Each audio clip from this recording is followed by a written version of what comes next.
ఈరోజే పరమ ఏకాదశి. అధిక జ్యేష్ఠ కృష్ణపక్ష ఏకాదశిని పరమ ఏకాదశి అని పిలుస్తారు. ఈ రోజున విష్ణుమూర్తిని పూజించడం వల్ల సకల సంపదలు శుభాలు చేకూరతాయి. పరమ ఏకాదశి అనేది అధిక మాసంలో కృష్ణపక్షంలో వచ్చే అత్యంత పవిత్రమైన ఏకాదశి.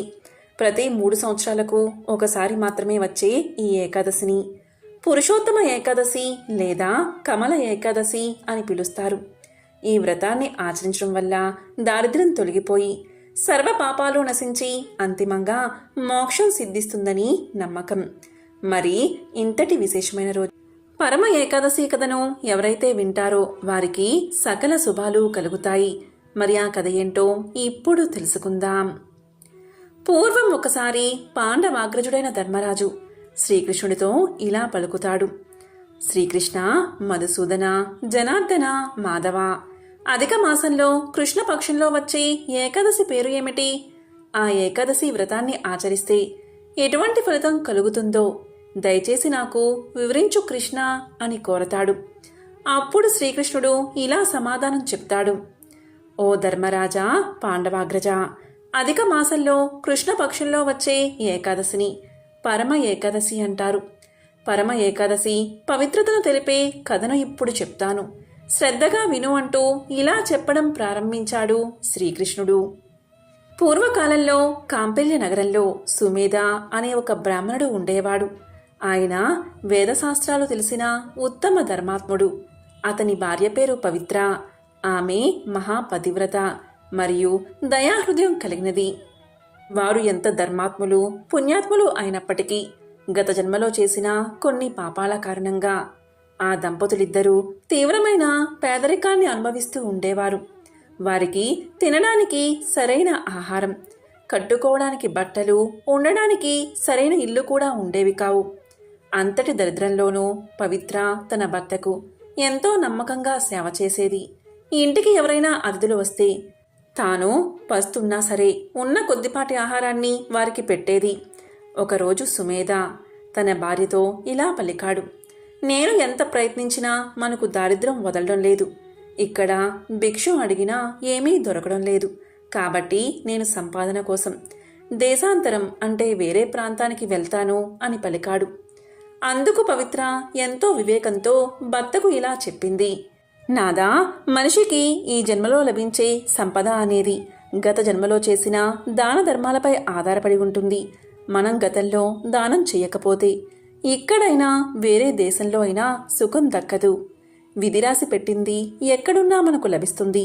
కాబట్టి మీరు నన్ను వదిలి వెళ్ళకండి, ఇక్కడే ఉండి భగవంతుణ్ణి నమ్ముదాం అని నచ్చజెప్పింది. ఇక సుమేధ మాటలు మన్నించి కాంపిల్య బ్రాహ్మణుడు ఆ నగరంలోనే ఉండిపోయాడు. అలా కొన్ని రోజులకు వారింటికి కౌండిన్య మహర్షి అతిథిగా విచ్చేశాడు. ఆ దంపతులిద్దరూ మహర్షికి ఎంతో భక్తి శ్రద్ధలతో స్వాగతం పలికి తమ వద్ద ఉన్న కొద్దిపాటి ఆహారాన్ని అతిథికి పెట్టారు. మహర్షికి ఎంతగానో సేవ చేశారు. భక్తి శ్రద్ధలతో ఆ మహర్షిని పూజించారు ఆ దంపతులిద్దరూ. వీరి సేవకు, భక్తికి మహర్షి ఎంతగానో సంతోషించాడు. అప్పుడు పవిత్ర మహర్షి పాదాలకు నమస్కారం చేసి ఇలా పలికింది: స్వామి, మా దరిద్రం పోయి మేము సుఖంగా జీవించే మార్గాన్ని ప్రసాదించండి స్వామి అని వేడుకుంది. దానికి కౌండిన్య మహర్షి వారిపై దయతో ఇలా చెప్పాడు: అమ్మా, అధిక మాసంలోని కృష్ణపక్షంలో వచ్చే ఏకాదశి పరమ ఏకాదశి. ఎంతో విశేషమైన ఏకాదశి అది. మీరు తప్పకుండా ఆ ఏకాదశి వ్రతాన్ని ఆచరించండి. ఎందుకంటే ఆ పరమ ఏకాదశిని పురుషోత్తమ ఏకాదశిని కూడా పిలుస్తారు. ఆ పురుషోత్తమ ఏకాదశి అంటే శ్రీ మహావిష్ణువుకు అత్యంత ప్రీతికరమైనది. ఆ రోజు 5 రోజుల పాటు పంచరాత్రి వ్రతం కఠిన ఉపవాసముండి రాత్రివేళలో భజన కీర్తనలతో జాగరణ చెయ్యండి. ఆ వ్రత ప్రభావం వల్లే పూర్వం కుబేరుడు సంపదలకు అధిపతి అయ్యాడు. సత్య హరిశ్చంద్రుడు తన కోల్పోయిన రాజ్యాన్ని, భార్యా పిల్లలను తిరిగి పొందాడు. మీ దారిద్ర్యం కూడా ఈ వ్రతంతో తొలగిపోతుంది. తప్పకుండా ఆచరించండి అని వ్రత విధానాన్ని వివరించాడు మహర్షి. ఇక మహర్షి చెప్పినట్లే సుమేధ, పవిత్ర దంపతులు పరమ ఏకాదశి వ్రతాన్ని అత్యంత భక్తి శ్రద్ధలతో 5 రోజుల పాటు ఆచరించారు. ఇక వ్రతం ముగిసిన వెంటనే బ్రహ్మదేవుడి ప్రేరణతో ఒక రాజకుమారుడు వారి వద్దకు వచ్చాడు. ఆయన ఆ బ్రాహ్మణ దంపతులకు నివాసం ఉండడానికి ఒక అందమైన భవనాన్ని, జీవనోపాధి కోసం ఒక గ్రామాన్ని మరియు సమస్త సంపదలను దానంగా ఇచ్చాడు. అలా ఆ దంపతుల యొక్క దారిద్ర్యం పూర్తిగా తొలగిపోయింది. ఆ దంపతులు ఇహలోకంలో సుఖ సంతోషాలతో జీవించి అంతిమంగా విష్ణు సాయుధ్యాన్ని చేరుకున్నారు. ఈ పరమ ఏకాదశి నాడు ఉపవాసం ఉండడం వల్ల అన్ని పుణ్యనదుల్లో స్నానం చేసినంత మరియు యజ్ఞాలు చేసినంత పుణ్యం లభిస్తుంది అని పాండవుల్లో పెద్దవాడైన ధర్మరాజుకు శ్రీకృష్ణుడు తెలియచేశాడు. అదేవిధంగా ఈరోజు తప్పనిసరిగా అంబరీషుడి కథను వినాలి. అంబరీషుడు అనే పేరు కలిగిన గొప్ప విష్ణు భక్తుడు. ఏకాదశి వ్రతం చేసేటప్పుడు ద్వాదశి గడియలు దాటిపోకుండా ఏదైనా ఆహారం స్వీకరించాలి అన్న నియమం ఉంది. కాబట్టి ఆతిథ్యానికి పిలిచిన దూర్వాస మహర్షి సరైన సమయానికి రాలేదని దూర్వాస మహర్షికి ఆతిథ్యం ఇవ్వకుండా భోజనం చేయకూడదు. కాబట్టి ద్వాదశి గడియలు దాటిన తర్వాత కూడా భోజనం చేయకూడదు. కాబట్టి భోజనానికి ప్రత్యామ్నాయంగా తులసీదళం నీళ్లలో వేసి ఆ తులసీదళం వేసినటువంటి నీళ్లు ఆహారంగా స్వీకరిస్తాడు. అదే సమయంలో దూర్వాస మహర్షి అక్కడికి చేరుకుంటాడు. ఔరా, నేను రాకుండా నాకు ఆతిథ్యం ఇవ్వకుండా తులసీదళం కలిపిన నీటిని నువ్వు స్వీకరిస్తావా? అంటే అతిథికి భోజనం పెట్టకుండా నువ్వు నీటిని స్వీకరిస్తావా? నిన్ను ఇప్పుడే శపిస్తానని దూర్వాస మహర్షి తన జడల్లో ఉన్న జడను తీసి కింద కొడతాడు. ఆ జడలో నుంచి కృత్య అనే పేరు కలిగిన రాక్షసి బయటకు వస్తుంది. దూర్వాస మహర్షి ఆ రాక్షసిని అంబరీషుడి మీదకు పంపించడంతో పాటుగా అంబరీషుడిని కోపంతో శాపం ఇస్తూ ఉంటాడు. నువ్వు నాకు ఆతిథ్యం ఇవ్వకుండానే ఇలా తులసీదళం కలిపిన నీళ్లను తీసుకున్నావు కాబట్టి నువ్వు చేపగా పుట్టు, నువ్వు తాబేలుగా పుట్టు, నువ్వు వరహంగా పుట్టు, నువ్వు పొట్టివాడిగా పుట్టు, ఇలా రకరకాలుగా శాపం ఇస్తూ ఉంటాడు.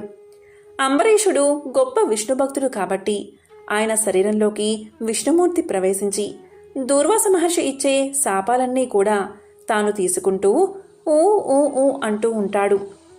ఇలా అంబరీషుడు ఊకుడుతూ ఉంటే దూర్వాస మహర్షికి ఇంకా కోపం వచ్చేస్తుంది. దూర్వాసుడు కృత్య అనే రాక్షసిని అంబరీషుడి మీదకు ప్రయోగించగా విష్ణుమూర్తి తన సుదర్శన చక్రాన్ని కృత్య అనే రాక్షసి మీదకు ప్రయోగిస్తాడు. ఆ సుదర్శన చక్రం కృత్య అనే రాక్షసిని సంహరించి దూర్వాసుడి మీదకు వస్తుంది. అప్పుడు దూర్వాసుడికి భయం కలుగుతుంది. ఏం చెయ్యాలో తెలియక ముల్లోకాలు పారిపోతాడు. అన్ని చోట్లకి సుదర్శన చక్రం అతన్ని వెంటాడుతుంది. ఎక్కడా కూడా ఎవరూ కూడా ఆ సుదర్శన చక్రం నుంచి దూర్వాసుడిని రక్షించలేరు.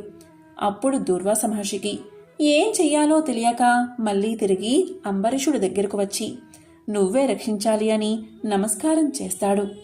అప్పుడు అంబరీషుడు ఇలా పలుకుతాడు.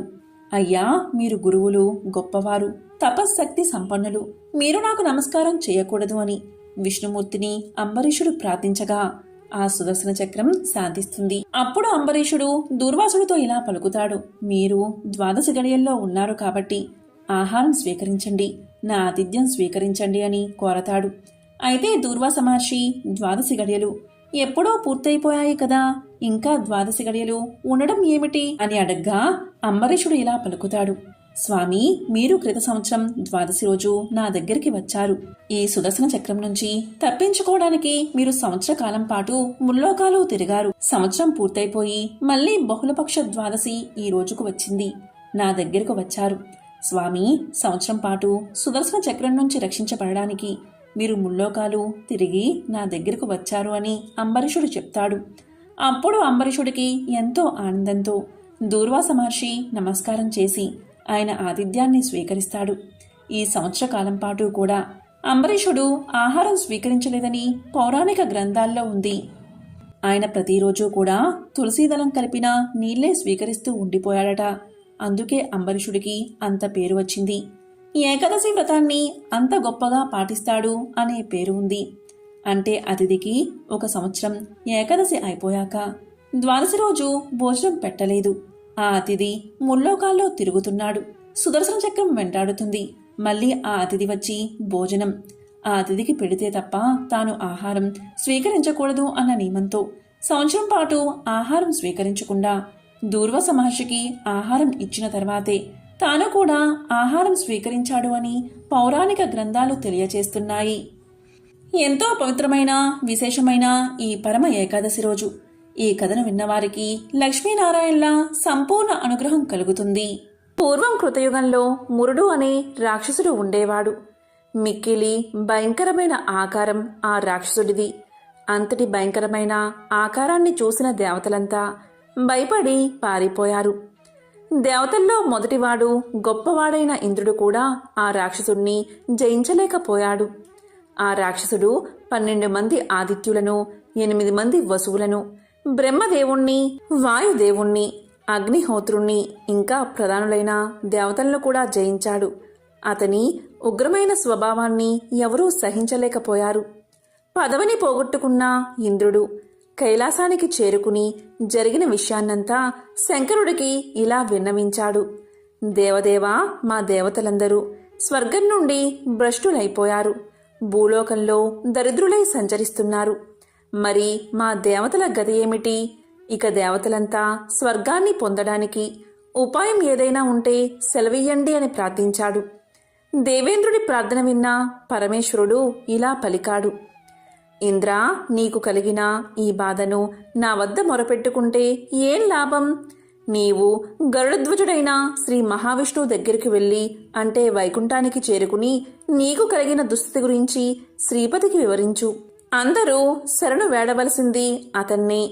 జగత్తునంతటినీ పరిపాలించే జగన్నాథుడు ఆయనే అని శంకరుడు చెప్పగా, శంకరుడు ఇచ్చిన సలహా విని దేవతలకు ప్రభువైన ఇంద్రుడు మిక్కిలి సంతోషించి అందరినీ వెంటబెట్టుకుని, అంటే దేవతలందరినీ వెంటబెట్టుకుని జగన్నాథుని నిలయమైన వైకుంఠానికి చేరుకున్నాడు. అక్కడ ఉన్నవారిని శ్రీహరి గురించి ఇలా అడిగాడు. వారు ఇంద్రుడితో ఇలా చెప్పారు. భగవంతుడు పాలకడలిపై పవలించి ఉన్నాడు, ఇక్కడ లేరు అని సమాధానం చెప్పగా, అది విన్న ఇంద్రుడు దేవతలందరినీ తీసుకుని పాలకడలికి చేరుకున్నాడు. సముద్ర మధ్య భాగంలో ఆదిశేషుడిపై పవలించి ఉన్న భగవంతుణ్ణి చూసి చేతులు జోడించి వినయంగా నిలబడి ఇంద్రుడు ఇలా పలికాడు. ఓ కమలనైనా, నీకు నా నమస్కారం. దేవతలందరికీ నీవే దైవం. పూర్వం మధు అనే రాక్షసుని చంపి మమ్మల్ని రక్షించింది నీవే. ఈనాడు మురుడు అనే రాక్షసుడు స్వర్గాన్ని ఆక్రమించాడు, మమ్మల్ని తరిమేశాడు. ఈ సమయంలో నీవు నిద్రించడం న్యాయమేనా? ఒకసారి నీ విశాలమైన నేత్రాలతో మా వంక చూడు స్వామి. మా బాధలు నీకు అర్థమవుతాయి, తెలుస్తాయి. ఆ రాక్షసుడికి భయపడిన దేవతలంతా నాతో పాటు నీ దగ్గరకు వచ్చారు. అందరూ నిన్నే శరణు వేడుతున్నారు. ఈ ప్రపంచానికి కర్తవు నీవే, కర్మవు నీవే, కారణం నీవే. లోకంలోని సమస్త ప్రాణులకు నీవే తల్లివి. ఈ ప్రపంచానంతటికీ నీవే తండ్రివి. ఓ దేవా, దేవతలకు ఆపదలు సంభవించినప్పుడల్లా సహాయపడేది నీవే. ఈ భూమండలమంతా వ్యాపించి ఉన్నది నీవే. ఆకాశమంతా నీ స్వరూపమే. సమస్త ప్రపంచానికి ఉపకారం చేసేవాడివి నీవే. నీవే శివుడివి, నీవే బ్రహ్మస్వరూపుడివి. 3 లోకాలను పరిపాలించేది నీవే. నీవే సూర్యుడివి, నీవే చంద్రుడివి, నీవే అగ్నిదేవుడివి. నీవు లేని, నీవు కానిది ఈ 3 లోకాల్లో ఏదీ లేదు. స్వర్గాన్ని మురాసుడు ఆక్రమించాడు. మమ్మల్నందరినీ స్వర్గం నుంచి తరిమికొట్టాడు. దేవతలంతా భయభ్రాంతులై ఉన్నారు. కనుక మాకు అభయాన్ని ప్రసాదించు స్వామి. యోగులకు కూడా దారి చూపే మహాయోగివి నీవు. మమ్మల్నందరినీ అనుగ్రహించమని పదే పదే ప్రార్థిస్తున్నాను. ఈ దేవతలందరూ స్థానభ్రష్టులై వారి వారి పదవులను పోగొట్టుకుని బికారులై దిక్కులేని వారై భూమియందు తిరుగుతున్నారు అంటూ ఇంద్రుడు మహావిష్ణువును ప్రార్థించాడు. అప్పుడు శ్రీ మహావిష్ణువు ఇంద్రుడితో ఇలా పలికాడు. ఓ ఇంద్రదేవా, మీకు ఏ విధమైన భయమూ లేదు, ఉండదు. నీవు ప్రశాంతమైన మనసు కలవాడివి. నేను అడిగిన ప్రశ్నలకి సమాధానం చెప్పు. ఇంతకీ మీ దేవతలందరినీ జయించిన ఆ మహామాయావి అయిన దానవుడు ఎవరు? అతను ఎక్కడ ఉంటాడు? అతని పేరేమిటి? అతనికి ఎంత సైన్యం ఉంది? అతనికి ఆశ్రయము ఏమైనా ఉన్నదా? ఈ విషయాలన్నీ నీకు తెలిసినంతవరకు వివరంగా చెప్పు. నీవు చెప్పినవన్నీ విన్న తర్వాత ఏం చేయాలో ఆలోచిస్తాను, నిర్ణయిస్తాను అన్నాడు మహావిష్ణువు. అప్పుడు ఇంద్రుడు ఇలా పలికాడు. ఓ భగవంతుడా, దివ్య స్వరూపమైన దేవప్రభువు నీవు. ఎప్పుడూ నీ భక్తులను అనుగ్రహిస్తూనే ఉంటావు. అందులో ఎటువంటి సందేహమూ లేదు. పూర్వకాలంలో నాడీజంగుడు అనే మహారాక్షసుడు ఉండేవాడు. అతను బ్రహ్మవంశంలో పుట్టాడు. కాని అతని స్వభావం మాత్రం భయాన్ని కలిగించేదిగా ఉండేది. అది అందరికీ తెలుసు. అతను అదే పనిగా దేవతలను బాధించేవాడు. అతని కుమారుడే ఈ మురుడు అనే పేరుగల మహారాక్షసుడు. ఇతను చంద్రావతి అనే పేరుగల గొప్ప నగరాన్ని పాలిస్తూ ఉన్నాడు. ఈ మురాసురుడు మహాబల పరాక్రమశాలి, దుష్ట రాక్షసుడు. సమస్త ప్రపంచాన్ని జయించి దేవతలందరినీ స్వర్గం నుండి భ్రష్టుల్ని చేశాడు. స్వర్గాన్ని తన అధీనం చేసుకున్నాడు. అష్టదిక్పాలకులైన ఇంద్రుడు, అగ్ని, యముడు, వాయుదేవుడు, ఈశానుడు, సోముడు, నైరుతి, వరుణుడు వీరందరి బాధ్యతలను అతనే నిర్వహిస్తున్నాడు. అంతేకాదు సూర్యుని కూడా తొలగించాడు. తానే సూర్యుడై ప్రపంచాన్ని కూడా ప్రకాశింపచేస్తున్నాడు. అదేవిధంగా అతనే మేఘ స్వరూపాన్ని ధరించి వర్షాలను కురిపిస్తున్నాడు. ఇంతటి శక్తి సంపన్నుడు దేవతలచే ఏ విధంగా జయించబడతాడు? కనుక ఆ మురాసురుణ్ణి నీవే సంహరించాలి, దేవతలకు జయాన్ని కలిగించాలి అని చెప్పగా అదంతా విన్న మహావిష్ణువు తన పరిపాలనలో అధికారులు తొలగించినందుకు మిక్కిలి కోపాన్ని తెచ్చుకున్నాడు. ఇలా పలికాడు, చూడు దేవేంద్ర, ఆ రాక్షసుడు ఎంతటి బలవంతుడైనా కాని అతన్ని తప్పకుండా నేను వధిస్తాను. మీ దేవతలందరూ మీ మీ ఆయుధాలతో సమరోత్సవాన్ని పొందండి. నాతో పాటుగా చంద్రావతి నగరానికి బయలుదేరండి అని ఆజ్ఞాపించాడు. శ్రీ మహావిష్ణువు యొక్క ఆజ్ఞ ప్రకారం ఆయనతో కలిసి ప్రయాణం సాగించారు దేవతలు. ఇక దేవతలందరూ దానవ నగరాన్ని ముట్టడించారు. ఇక మురాసురుడు హఠాత్తుగా వచ్చిన దేవతా సమూహాన్ని చూసి సింహంలా గర్జించాడు. దానవసేన నాయకులను రెచ్చగొడుతూ లెక్కబెట్టడానికి వీలు లేనంత వేల సంఖ్య సైన్య సమూహంతో దివ్యమైన ఆయుధాలను ధరించి దేవతా సైన్యాల్ని ఎదుర్కొన్నాడు. ఆ రాక్షస నాయకులు దేవతా సమూహాన్ని చితకబాదారు. ఆ మహాభయంకరమైన దేవదానవ సంగ్రామంలో దేవతలు రాక్షసుల దాటికి తట్టుకోలేక 10 దిక్కులకు యుద్ధరంగాన్ని వదిలిపెట్టి పారిపోతున్నారు. కాని శ్రీ మహావిష్ణువు ఒక్కడే నిలబడ్డాడు. అది చూశారు దానవులు. కలిసి ఒకసారిగా అనేకానేక ఆయుధాలతో మహావిష్ణువును చుట్టుముట్టారు. శ్రీహరి శంఖం, చక్రం, గద మొదలైన ఆయుధాలను ప్రయోగిస్తున్నాడు. తన దగ్గరకు పరిగెత్తుకుంటూ వస్తున్న రాక్షసుల శరీరాలను చీల్చడానికి తాచుపాము వంటి తీక్ష్ణమైన బాణాలను ప్రయోగించాడు. ఆ యుద్ధ రంగంలో వందల వేల మంది రాక్షసులు మరణించారు. మురుడు ఒక్కడే యుద్ధభూమిలో నిలబడి ఉన్నాడు. శ్రీహరితో మాటిమాటికి పోరు సాగించాడు. శ్రీ మహావిష్ణువు ఎంత గొప్ప ఆయుధాన్ని మురుడు మీదకి ప్రయోగించినా అది మురుడు యొక్క తేజో ప్రభావానికి పువ్వుల్లాగా అతని మీద పడుతుంది. శ్రీ మహావిష్ణువు ఎన్ని శస్త్రాలను అస్త్రాలను ప్రయోగించినా ఫలితం లేకుండా పోయింది. దాంతో శ్రీ మహావిష్ణువు అతనితో బాహయుద్ధానికి దిగాడు. ఆయుధంతో సమానమైన తన బాహుదండాలతో కోపంతో కూడినవాడే మురుడిని బాదుతున్నాడు. ఈ విధంగా మురుడితో జనార్దనుడు 1000 సంవత్సరాలు యుద్ధం చేశాడు. అయినా అతన్ని జయించలేకపోయాడు. భగవంతుడు పూర్తిగా అలసిపోయాడు. విశ్రాంతి తీసుకోవడం కోసం బదరికాశ్రమానికి చేరుకున్నాడు. అక్కడ హిమాలయ పర్వతాలలో హైమావతి అనే పేరుగల అందమైన గుహ ఒక్కటి ఉన్నది. మహాయోగేశ్వరుడైన జగన్నాథుడు పడుకోవడానికి ఆ గుహలోకి ప్రవేశించాడు. ఆ గుహ 12 యోజనాల పొడవు ఉన్నది. విశ్రాంతికి అనుకూలంగా ఉందని భావించాడు మహావిష్ణువు. ఆ గుహలో హాయిగా నిద్రపోయాడు. నిజంగానే విష్ణువు కూడా ఆ రాక్షసుడికి భయపడ్డాడు. ఆ గుహకు ఒక్కటే దారి ఉంది. నేను అనేక అవతారాల్లో చాలామంది రాక్షసులతో యుద్ధం చేశాను. అయినా వారందరినీ సునాయాసంగా సంహరించాను. ఇతనితో యుద్ధం చేసి నేను పూర్తిగా అలసిపోయాను. నేను యుద్ధరంగాన్ని విడిచిపెట్టి రావడం చూశాడు మురుడు. నా వెనకే వచ్చాడు. మురుడు గుహలోకి ప్రవేశించాడు. నిద్రపోతున్న నన్ను చూసి హృదయంలో ఇలా అనుకున్నాడు, యుద్ధ నీతి ప్రకారం నిద్రపోతున్న వారిని చంపకూడదు అనే నియమం ఉన్నది. కాని ఇతను నిద్రలేచిన దగ్గర నుంచి మళ్లీ రాక్షస సంహారం మొదలు పెడతాడు. అందుకని అటువంటి ఆపద రాక్షసులకు రాకుండా ఉండాలని మా శత్రువైన ఇతన్ని ఇప్పుడే సంహరించడమే తగిన పని అని నిర్ణయించుకున్నాడు. శత్రుశేషం ఉండకూడదని నిర్ణయించుకున్నాడు మురాసురుడు. దుర్మార్గుడైన ఆ రాక్షసుడు ఆలోచనని ముందుగానే తెలుసుకున్నాడు శ్రీ మహావిష్ణువు. ఆ సమయానికి తన శరీరంలో నుంచి మహా తేజోవంతురాలైన ఒక కన్యను ఆవిర్భవింపచేశాడు. ఆమె దివ్యమైన ఆయుధాలు ధరించింది. దానవ నాయకుడైన మురుణ్ణి జయించడానికి సిద్ధపడింది. ఆ రాక్షసుడు ఆమెను చూశాడు. తాను కూడా యుద్ధానికి సిద్ధపడ్డాడు. ఆ కన్యామణి మురుడితో ఇలా పలుకుతుంది: ఓరి దానవాదమా, నిద్రపోయే వారిని చంపడానికి సిద్ధపడుతున్నావు. నీకు అస్సలు సిగ్గులేదా? నీ పరాక్రమం ఇంతేనా? నీకు శక్తి ఉంటే నాతో యుద్ధానికి రా అని పిలిచింది. అతన్ని కవ్వించింది. మురుడు వెంటనే ఆమెతో యుద్ధానికి దిగాడు. ఇద్దరి మధ్య భయంకరమైన యుద్ధం జరిగింది.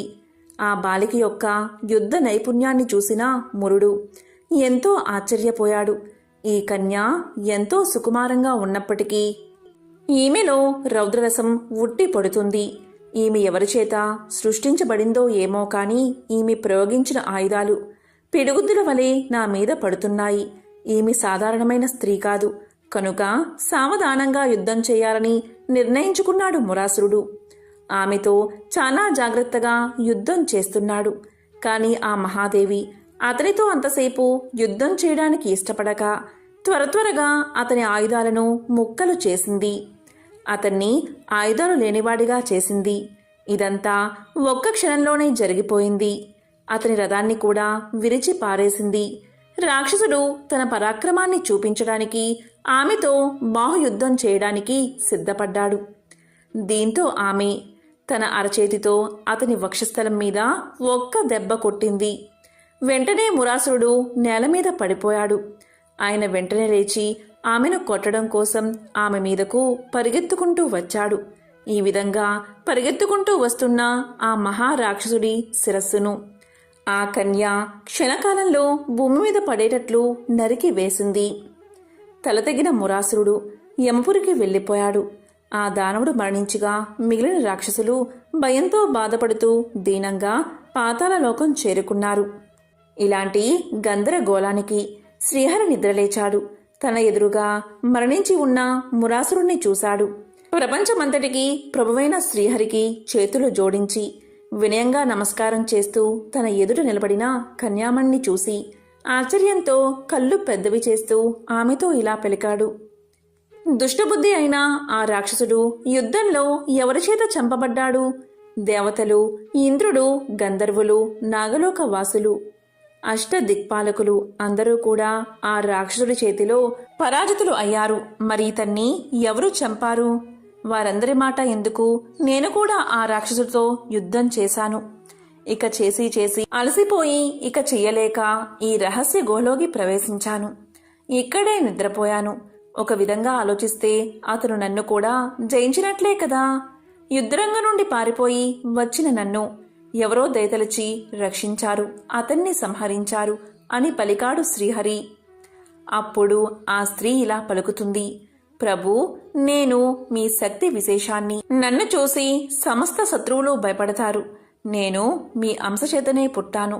దుర్మార్గుడైన ఆ రాక్షసుడు నిద్రిస్తున్న మిమ్మల్ని చంపడానికి ప్రయత్నించాడు. అతని ఆలోచన పసిగట్టి వెంటనే యుద్ధం చేసి నేను అతన్ని చంపాను. అతని మరణం వల్ల దేవతలందరూ భయాన్ని వీడారు. ఇకపై 3 లోకాల్లోనూ శాంతి, సౌఖ్యం నెలకొంటాయి. సర్వమును హరించేది మీరే. నేను కేవలం నిమిత్తాన్ని మాత్రమే. సమస్త లోకాల్లోనే ప్రాణికోటి భయాన్ని కలిగించే ఆ రాక్షసుణ్ణి 3 లోకాల్ని రక్షించడం కోసం మీ మహాశక్తైన నేనే చంపాను. ఈ విధంగా చచ్చిన దానవుణ్ణి చూసి మీరు ఆశ్చర్యపోవడం చూస్తే నాకు చాలా వింతగా ఉంది. ఇదంతా మీరేలే కదా ప్రభు, నన్ను అనుగ్రహించి చెప్పండి అని కోరింది. అప్పుడు శ్రీ మహావిష్ణువు ఆ కన్యతో ఇలా పలికాడు: దుష్టుడైన ఆ రాక్షసుణ్ణి చంపడం వల్ల నీకు పాపమేమీ అంటదు. నీవు చేయవలసిన పనిని నిర్వర్తించావు. నేను కూడా ఎంతో సంతోషించాను. ఇతను చంపబడ్డం వల్ల దేవతలంతా ఎంతో ఆనందించారు. సమస్త లోకాలకి ఆనందం కలిగింది. పరమ పవిత్రాలమైన నీవు రాక్షసుని చంపి 3 లోకాలకు, దేవతలకి కూడా ఆనందాన్ని కలిగించావు. అందువల్ల నేను కూడా ప్రసన్నం చెందాను. అందరికీ ఆనందం కలిగించాలనే నియమం పొగడదగినది. నీకు కావలసిన వరాన్ని కోరుకో. ఇప్పుడే నీ కోరిక నెరవేరుస్తాను. ఆలస్యం చేయకు. ఎటువంటి సందేహం పెట్టుకోకుండా వరం కోరుకోమన్నాడు శ్రీహరి. శ్రీహరి యొక్క ప్రసన్నమైన మాటలకు ఆ కన్యకామణి సంతోషంతో ఇలా పలికింది. ఓ శ్రీహరి, నేను ఈ రాక్షసుణ్ణి చంపడం వల్ల ప్రసన్నుడివి అయినావు కదా. నేను పుట్టిన ఈ రోజున ఎవరు ఉపవాసాన్ని ఆచరిస్తారు? అలాంటి వారు మహాపాపాల నుండి సైతం తరించేటట్లుగా వరాన్ని ప్రసాదించు. ఈరోజు పూర్తిగా ఉపవాసం ఉన్నవారికి ఎటువంటి ఫలితం ఉంటుందో దానిలో సగం, నక్తవ్రతం ఆచరించిన వారికి నక్తవ్రతంలో సగభాగం, ఏకభుక్తం చేసిన వారికి కలిగేటట్లుగా అనుగ్రహించు. ఇదే నేను నిన్ను కోరుకునే వరము. దీన్ని నాయందు అనుగ్రహించి ప్రసాదించు అని ప్రార్థించింది. నేను పుట్టిన ఈ రోజు భక్తి శ్రద్ధలతో జితేంద్రులై ఉపవాసం ఆచరించేవారు విష్ణులోకాన్ని, వైకుంఠాన్ని పొంది 100 కోట్ల కల్పాల వరకు అనేక దివ్య భోగాలు అనుభవించేటట్లుగా వరాన్ని అనుగ్రహించమని కోరింది. ఉపవాస వ్రతం కాని, నక్త వ్రతం కాని, ఏకభుక్తం కాని చేసే మానవుడికి ధర్మం అభివృద్ధి చెందేటట్లుగా, ధనధాన్యాలు కలిగేటట్లుగా వరాన్ని అనుగ్రహించమని కోరింది. ఇక నాకు వేరే కోరికలు లేవు కనుక ప్రజల కొరకై కోరిన ఈ కోరికలను నెరవేర్చమని మనవి చేసుకున్నది కన్య. ఆమె మాటలకు శ్రీ మహావిష్ణువు ఎంతో సంతోషించి, ఓ కళ్యాణి, నీ సంకల్పం, వరం కూడా శుభప్రదమైనవే. నీవు కోరినట్లుగా తప్పకుండా జరుగుతుంది. నాయందు నీయందు భక్తిభావం కల మానవులు 3 లోకాల్లోనూ గొప్ప కీర్తి ప్రతిష్టలను పొందుతారు. అంత్యకాలంలో వైకుంఠంలో నా సన్నిధికి చేరుకుంటారు. నా మహాశక్తి స్వరూపిణివైన నీవు పుట్టినందువల్ల నీ పేరు కూడా లోకంలో ఉత్పన్న ఏకాదశి అనే పేరుతో ప్రసిద్ధి పొందుతుంది. ఎవరైతే ఈ ఏకాదశి వ్రతాన్ని ఆచరిస్తారో వారికి 1,000,000 జన్మల మహాపుణ్యం కలుగుతుంది. చివరకు వైకుంఠాన్ని చేరుకుంటారు. బ్రహ్మ మానస పుత్రుడైన నారద మహర్షి నిరంతరం హరినామ సంకీర్తన చేస్తూ త్రిలోక సంచారం చేసేవాడు. విష్ణు భక్తుల్లో అగ్రగణ్యుడిగా ముల్లోకాల్లో అందరూ ఆయన్ని గౌరవించేవారు. దాంతో లోకంలో తనను మించిన విష్ణు భక్తుడు ఎవరూ లేరనే గర్వం మొదలైంది నారదుడిలో. అయితే ఆ మాటను సాక్షాత్తు విష్ణువు నోటనే చెప్పించాలి అనుకున్నాడు నారదుడు. అనుకున్నదే తడవుగా వైకుంఠానికి చేరుకున్నాడు. శేషతల్పంపై విశ్రాంతి తీసుకుంటున్న విష్ణువును దర్శించుకుని యథాప్రకారం హరినామ సంకీర్తనం ప్రారంభించాడు నారదుడు.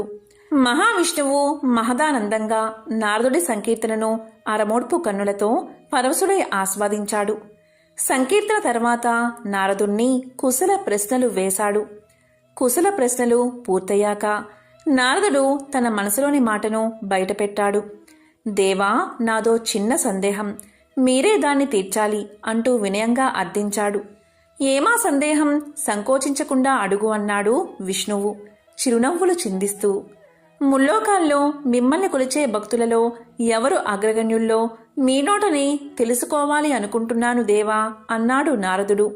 దానికి మహావిష్ణువు, ఇదేమంత పెద్ద సందేహం, అదిగో భూలోకంలో అటు చూడు, అక్కడ కనిపిస్తున్న పొలంలో పనిచేసుకుంటున్నాడో రైతు అన్నాడు విష్ణువు.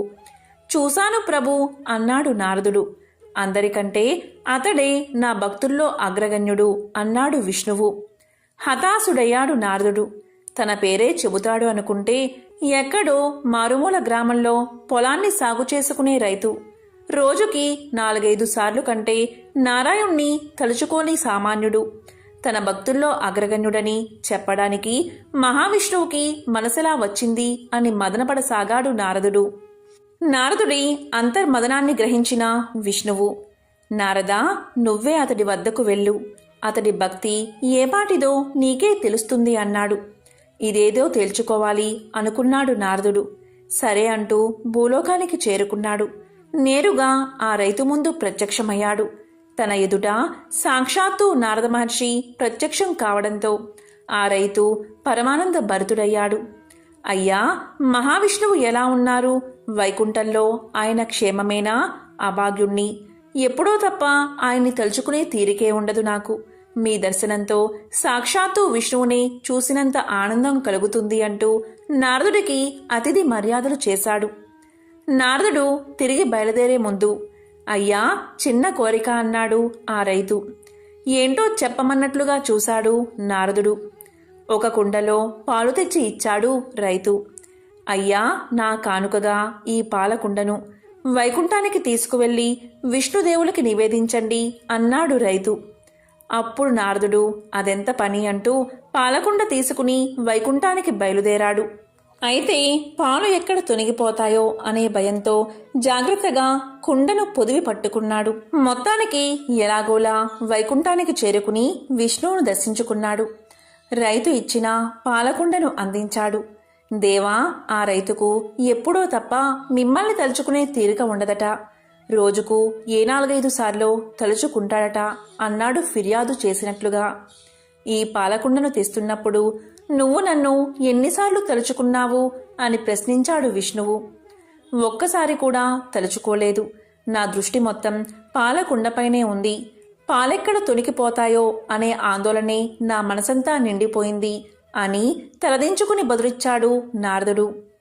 రోజంతా శ్రమిస్తూ ఉన్నప్పటికీ నన్ను మర్చిపోకుండా రోజుకు కనీసం 4-5 సార్లు అయినా తలుచుకుంటున్నాడు కదా ఆ రైతు అన్నాడు విష్ణువు. ఆ మాటతో నారదుడి గర్వం నశించింది. ఆ రైతు తనకంటే ఎందుకు గొప్ప భక్తుడో అర్థమైంది. ఒక ఊరిలో ఒక ధనవంతుడు ఉండేవాడు. అతను మహావిష్ణువు యొక్క భక్తుడు. విష్ణుపై ఉన్న అచంచలమైన భక్తితో తన ఇంటి ఆవరణలోనే ఒక మందిరాన్ని కట్టించాడు. అందులో సుందరమైన విష్ణు విగ్రహాన్ని ప్రతిష్ఠించి విగ్రహానికి షోడశోపచారాలతో పూజలు చేయసాగాడు. చక్కని రుచికరమైన నైవేద్యాలు, నేతి దీపాలు, పరిమళాల ధూపాలతో అత్యంత వైభవంగా విష్ణువును పూజించసాగాడు. అతనికి అనుకోకుండా వ్యాపారంలో నష్టం వచ్చింది. అప్పుడు ఎవరో ఇలా సలహా ఇచ్చారు. విష్ణువు సంపద ప్రదాత కాదు. సంపద రావాలి అంటే, సిరి సంపదలతో తుల తూగాలి అంటే లక్ష్మీదేవి పేరు చెప్పి ఆ దేవతనే ఆరాధించమని చెప్పారు. వెంటనే ఆ ధనవంతుడు ఆ దేవతా విగ్రహాన్ని తెచ్చాడు. లక్ష్మీదేవిని పూజించడం ప్రారంభించాడు. వెంటనే అదృష్టం కలిసి వచ్చింది. వ్యాపారంలో అనుకోని లాభాలు వచ్చాయి. వెంటనే అతను ఎంతో ఆనందంతో పూజలు చేయసాగాడు. ఒక పర్వదినాన రకరకాల పిండి వంటలతో, ధూప దీపాలతో పూజ చేయసాగాడు. పూజకు ముందు విష్ణుమూర్తి విగ్రహం ఆ ధనవంతుడికి కనిపించింది. వెంటనే అతనికి ఎంతో కోపం వచ్చింది. ఇంకా నువ్వు ఎందుకిక్కడా అని ఆ విగ్రహాన్ని తీసేసి ఒక మూలగా పడేశాడు. తాను పూజిస్తున్న దేవతకి రోజు అతను ఎంతో భక్తి శ్రద్ధలతో పూజలు చేయసాగాడు. రకరకాల పిండి వంటలు, ధూపదీప నైవేద్యాలు, సుగంధాలు వెదజల్లే, సువాసనలు వెదజల్లే పుష్పాలతో ఆ గదంతా చక్కని సుమధుర వాసనలతో నిండిపోయింది. అతనికి దూరంగా ఒక మూలాన పడేసిన విష్ణు విగ్రహం కనిపించింది. వెంటనే అతను కోపంగా లేచి వెళ్లి ఒక వస్త్రంతో ఆ విగ్రహం యొక్క ముక్కు మూసేశాడు. ఈ వాసనంతా హాయిగా ఆస్వాదిస్తున్నావా? ఇవన్నీ నీకోసం చెయ్యలేదులే. ఈ వస్తువుల వాసనలు కూడా నీకు తగలకూడదు అని పలికాడు ధనవంతుడు. ఇక వెంటనే మరుక్షణమే విష్ణుమూర్తి ప్రత్యక్షమయ్యాడు. చిరునవ్వుతో జగన్మోహన కాంతితో ఉన్న ఆ వాసుదేవుణ్ణి చూసి ఆ ధనవంతుడు ఇలా పలికాడు. స్వామి, నిన్ను ఎంతగానో ఆరాధించాను. రకరకాల నైవేద్యాలు కూడా పెట్టాను. అప్పుడు నీవు కనికరించకుండా కష్టాలు అనుభవించేటట్లు చేశావు. మరి ఇప్పుడు నిన్ను ఆరాధించడం మానేశాక లక్ష్మీదేవిని సేవిస్తూ ఆ నైవేద్యాల వాసన కూడా నీకు రానివ్వకుండా చేస్తే ఇప్పుడు ప్రత్యక్షమై కనుకరించావు. ఇదేమి వింత స్వామి అని ప్రశ్నించాడు ధనవంతుడు. అందుకు ఆ మహామాయావి అయిన విష్ణువు నవ్వుతూ ఇలా పలికాడు. నీవు పూజలు చేశావు నిజమే, నైవేద్యాలు నివేదించావు అది నిజమే. కాని నేను అక్కడ ఉన్నాను అన్న భావనతో నీవు చేయలేదు. ఏదో పూజ చేశావు, ఏదో నైవేద్యం సమర్పించావు అన్నట్లు చేశావు. కాని ఇప్పుడు నీవు అలా అనుకోలేదు. నేను ఇక్కడే ఉన్నాను అనుకున్నావు. ఆ వాసనలు కూడా, అంటే నైవేద్యాల గుమగుమలు కూడా నేను అనుభవిస్తున్నాను అనే భావన నీలో కలిగింది. నా ఉనికి నా సాన్నిధ్యం నీ భావనలో పొందావు. నన్ను ద్వేషించినా నేను ఇక్కడ ఉన్నాను అనే భావన్ని చెందావు.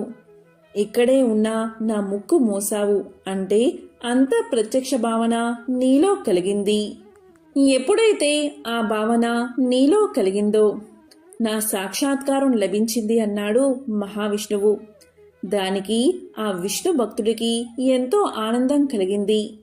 ఆ రోజు నుంచి అతను ఎంతో భక్తిభావంతో లక్ష్మీనారాయణులు తన ఇంట్లోనే ఉన్నారు అనే భావనతో పూజలు చేయసాగాడు. చివరకు మోక్షాన్ని పొందాడు. మోక్షం అనే పదం దాదాపు అందరూ వినే ఉంటారు. ఏదో ఒక సందర్భంలో హమ్మయ్య మోక్షం కలుగుతుంది అనుకుంటారు.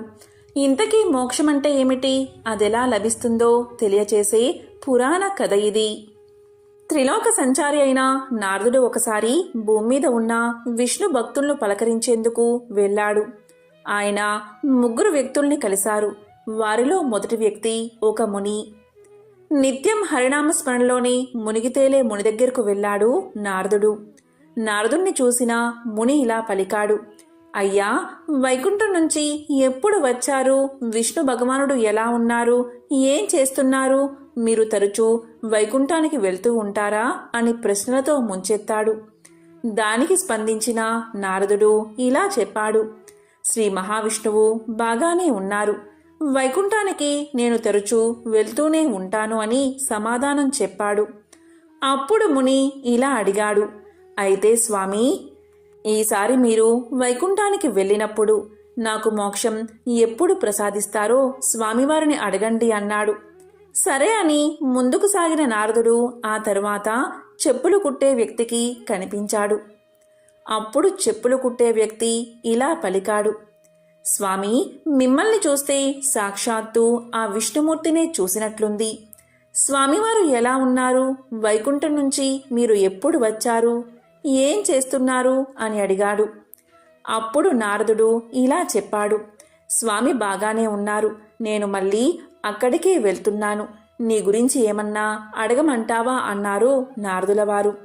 అప్పుడు చెప్పులు కుట్టేవాడు ఇలా అన్నాడు, అడగడానికి ఇంకేముంది తండ్రి, ఆ స్వామివారి కటాక్షం ఎప్పుడు లభిస్తుందో, నాకు మోక్షం ఎప్పుడు సిద్ధిస్తుందో కనుక్కోండి చాలు అన్నాడు. సరే అన్న నారదుడు వైకుంఠానికి తిరుగు పయనమయ్యాడు. వైకుంఠంలో స్వామివారి దగ్గరకు వెళ్ళిన నారదులవారు తాను భూలోకంలో కలిసిన వ్యక్తుల గురించి చెప్పి వారి సందేహాలు అతని ముందుంచారు. అప్పుడు మహావిష్ణువు ఏమన్నారు అంటే, నారదా, నాలో ఐక్యమయ్యేందుకు ఆ ముని మరెన్నో జన్మలు వేచి ఉండాలి. కానీ ఆ చెప్పులు కుట్టుకుని వ్యక్తికి మాత్రం ఇదే చివరి జన్మ అన్నారు మహావిష్ణువు. ఆశ్చర్యపోయిన నారదులవారు నిత్యం హరినామస్మరణలో మునిగితేలే మునికి మరెన్నో జన్మలు ఉండడమేమిటి? సాధారణ జీవనం గడుపుతున్న చెప్పులు కుట్టే వ్యక్తికి ఇదే ఆఖరి జన్మ కావడం ఏంటి అనే సంశయంలో ఉండిపోయాడు నారదుడు. ఇది గమనించిన శ్రీహరి ఇలా పలికాడు, ఈసారి నువ్వు వారిద్దరినీ కలిసినప్పుడు స్వామివారు ఏం చేస్తున్నారు అని వాళ్ళు అడుగుతారు కదా, అప్పుడు ఆయన సూది బెజ్జంలోంచి ఏనుగును పంపిస్తున్నారని చెప్పు. వారిలో ఎవరు గొప్ప భక్తులో నీకే తెలుస్తుంది అన్నారు. ఇక భూలోకానికి తిరిగి బయలుదేరి వెళ్ళిన నారదుడు మళ్ళీ ఆ ఇద్దరినీ కలిశాడు. ఎప్పటిలాగే స్వామివారు ఏం చేస్తున్నారని అడిగితే శ్రీహరి చెప్పమన్నా సమాధానమే చెబుతారు నారదులవారు. ఆ విధంగా నారదుడు చెప్పిన వెంటనే ముని ఏమన్నాడంటే, భలేవారే, సూది బెజ్జంలోంచి ఏనుగును పంపించడం ఎలా సాధ్యం? మీరు నాతో పరాచికాలు ఆడుతున్నట్లున్నారు, లేదా ఏదో భ్రాంతికి గురై ఉంటారు అన్నాడు ముని చిరునవ్వుతో. కాని చెప్పులు కుట్టే వ్యక్తి ఇలా అంటాడు, మంచిది మంచిది, స్వామివారు తలుచుకుంటే సాధ్యం కానిది ఏముంటుంది అన్నాడు. స్వామివారు ఎంత గొప్పవారైతే మాత్రం అంత అసాధ్యమైన కార్యాన్ని చేయగలరని నువ్వు నమ్ముతున్నావా అని అడుగుతాడు నారదుడు. దానికి చెప్పులు కుట్టుకునే వ్యక్తి ఇలా చెప్తాడు, నారదా, భలేవారే, భగవంతుడికి అసాధ్యమంటూ ఏముంటుంది? ఇదిగో ఈ మర్రి పండును చూడండి. ఈ మర్రి పండులో 1000 గింజలు ఉన్నాయి కదా, ఆ గింజలన్నీ మళ్ళీ మర్రి చెట్లుగా మారతాయి కదా. పోనీ అక్కడితో ఆగుతుందా? ఆ మర్రి చెట్టు ఊడలు కిందకి దిగి విశాలమైన వనంగా మారుతుంది. ఇంత చిన్న పండులో అన్ని మహావృక్షాలు ఇమిడి ఉన్నప్పుడు స్వామివారు చేసిన దానిలో ఆశ్చర్యం ఏముంది? సృష్టిలో ఇలాంటి అద్భుతాలన్నీ ఆయనకి సాధ్యమే కదా అన్నాడు చెప్పులు కుట్టుకునే వ్యక్తి. పైకి ఎంతో సాధారణంగా కనిపించి ఆ భక్తుడి మనసులో భగవంతుని పట్ల ఉన్న విశ్వాసం ఎంత బలమైనదో నారదుల వారికి అప్పుడు అర్థమైంది. మోక్షం చెప్పులు కుట్టే వ్యక్తికి ఎందుకు ముందుగా వస్తుందో నారదుడికి తెలిసింది. 2 కాళ్ళు ఉన్న జీవులలో బ్రాహ్మణుడు, 4 కాళ్ళు ఉన్న జీవులలో ఆవు. దేవతల్లో ఇంద్రుడు ఏ విధంగా శ్రేష్టమైన వారో ఆ విధంగా మాసాలలో అధిక మాసం శ్రేష్టమైనది. కాబట్టి ఈ అధిక మాసంలోని ఈ పరమ ఏకాదశిని పంచరాత్రి వ్రతాలలో ఏదో ఒక వ్రతాన్ని ఆచరించాలి అని శ్రీకృష్ణుడు ధర్మరాజుకు వివరించాడు. పరమ ఏకాదశి వ్రతాన్ని ఆచరించే వారికి పాప నిర్మూలన జరుగుతుంది. ఈరోజు మీకు వీలైతే విష్ణు సహస్రనామాన్ని పఠించండి లేదా విష్ణు అష్టోత్తరాన్ని పఠించండి. ఈరోజు దాన ధర్మాలు చేస్తే ఎన్నో విశేషమైన ఫలితాలు కలుగుతాయి. కనీసం ఒకరికైనా భోజనం పెడితే ఎంతో మంచిది. ఈరోజు దానానికి ఎంతో గొప్ప స్థానముంది. ఈరోజు మీకు వీలైతే అన్నదానం లేదా వస్త్రదానం లేదా గోదానం లేదా భూదానం లేదా జలదానం లేదా తిలదానం ఏదైనా చేయవచ్చు. ఎవరైతే ఈరోజు కూష్మాండ దానం చేస్తారో వారు భూగ్రహాన్ని దానం చేసిన విశేషమైన ఫలితాన్ని పొందుతారు. ఈరోజు మీకు వీలైతే విష్ణు ఆలయాలను దర్శించండి. ఈ పరమ ఏకాదశి దరిద్రాన్ని పోగొట్టి అష్ట ఐశ్వర్యాలను ప్రసాదిస్తుంది. ఈరోజు ఏమీ చేయకపోయినా పురుష సూక్తాన్ని 3 సార్లు, స్త్రీ సూక్తాన్ని 3 సార్లు వింటే చాలు. ఆ లక్ష్మీనారాయణల అనుగ్రహం తప్పకుండా మీకు కలుగుతుంది. ఎక్కడైతే శ్రీ మహావిష్ణువు పూజించబడతాడో అక్కడ లక్ష్మీదేవి స్థిర నివాసం ఏర్పాటు చేసుకుంటుంది. కాబట్టి ఈరోజు పురుష సూక్తాన్ని, స్త్రీ సూక్తాన్ని పఠించండి లేదా వినండి. ఇది చేయడం కుదరని వారు నమో విష్ణవే నమో విష్ణవే అనే మంత్రాన్ని తప్పనిసరిగా పఠించండి. ఇలా చేస్తే చాలు ఆ లక్ష్మీనారాయణల అనుగ్రహాన్ని మీరు పొందుతారు. ఓం నమో నారాయణాయ. ఓం శ్రీ మహాలక్ష్మియే నమః.